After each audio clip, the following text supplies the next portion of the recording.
Assalamualaikum warahmatullahi wabarakatuh. Kali ini kita akan mengisahkan kisah Khalid bin Walid, pedang Allah yang tidak pernah terkalahkan.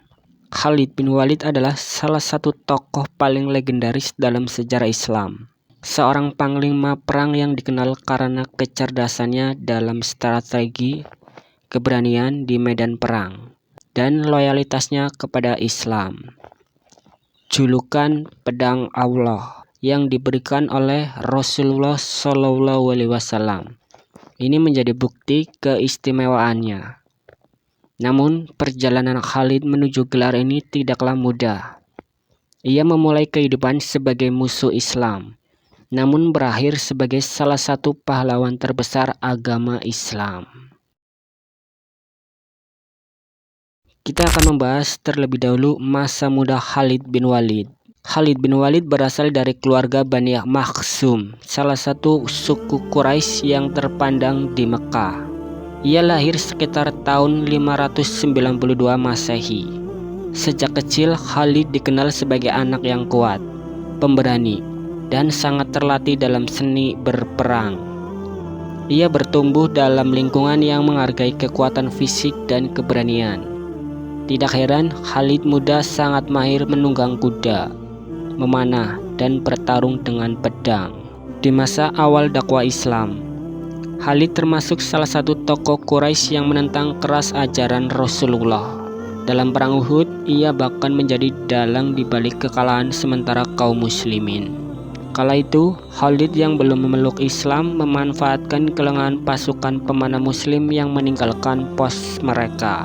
Dengan kecerdasan strategi, ia memimpin serangan balik yang berhasil menggoyahkan barisan pasukan Islam.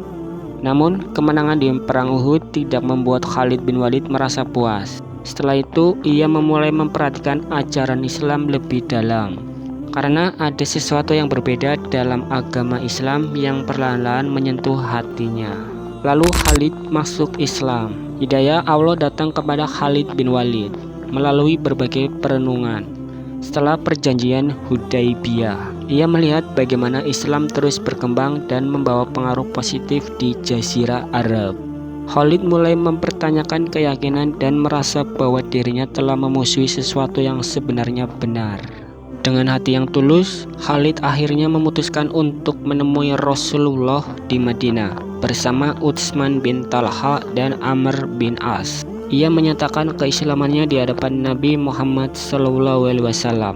Lalu beliau bersabda, "Aku telah mengetahui bahwa engkau memiliki akal yang cerdas, dan aku yakin akal itu akan membawamu kepada kebaikan." Sejak saat itu, Khalid menjadi seorang muslim yang taat dan seorang pejuang tangguh di jalan Allah. Keislamannya menjadi titik balik besar dalam hidupnya. Sekarang kita bahas Perang Mu'tah, awal gelar pedang Allah. Salah satu momen paling bersejarah dalam kehidupan Khalid bin Walid adalah Perang Mu'tah.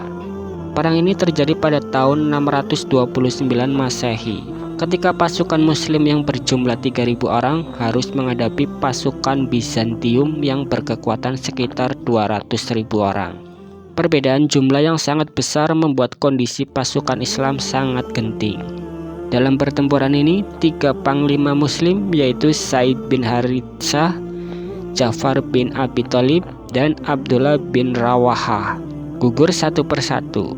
Situasi ini menjadi semakin kacau hingga akhirnya Khalid bin Walid ditunjuk sebagai panglima perang. Dengan kecerdasannya, Khalid bin Walid berhasil mengatur ulang strategi pasukan muslim. Ia memanfaatkan waktu malam untuk mengubah formasi pasukan sehingga memberikan kesan bahwa bala bantuan telah datang. Strategi ini membuat pasukan Bizantium kebingungan dan memutuskan untuk tidak melanjutkan serangan. Dengan taktik yang berlian, Khalid bin Walid berhasil menyelamatkan pasukan muslim dari kehancuran total.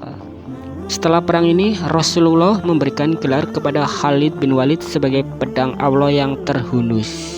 Gelar ini menjadi bukti keistimewaannya sebagai panglima perang. Sekarang kita bahas peran Khalid dalam penaklukan Mekah. Pada tahun 630 Masehi, Khalid bin Walid memainkan peran penting dalam penaklukan Mekah. Ia memimpin salah satu pasukan muslim yang memasuki kota tersebut. Penaklukan ini dilakukan dengan damai tanpa pertumpahan darah yang berarti. Khalid menunjukkan ketegasan sekaligus kelembutan dalam memimpin, sesuai dengan ajaran Rasulullah. Setelah penaklukan Mekah, Khalid terus berkontribusi dalam perjuangan Islam. Ia ikut serta dalam berbagai pertempuran besar, seperti Perang Hunain dan pengepungan Taif. Lanjut dengan Perang Yamamah, melawan Nabi palsu. Salah satu pertempuran yang paling menguji keberanian Khalid bin Walid adalah Perang Yamamah pada masa Khalifah Abu Bakar As-Siddiq. Perang ini terjadi untuk melawan Musailamah Al-Kadzab, seorang nabi palsu yang mengancam persatuan umat Islam. Musailamah memiliki pasukan yang sangat besar, dan medan Perang Yamamah menjadi salah satu pertempuran paling sengit dalam sejarah Islam. Khalid bin Walid dengan kepemimpinan yang luar biasa berhasil mengatur strategi untuk menghancurkan pasukan Musailamah. Ia juga menunjukkan keberanian yang luar biasa dengan memimpin langsung serangan ke tengah medan perang. Kemenangan di Yamamah menjadi titik balik penting dalam sejarah Islam. Persatuan umat kembali terjaga dan ajaran Islam semakin kuat. Adapun penaklukan Kekaisaran Persia dan Bizantium.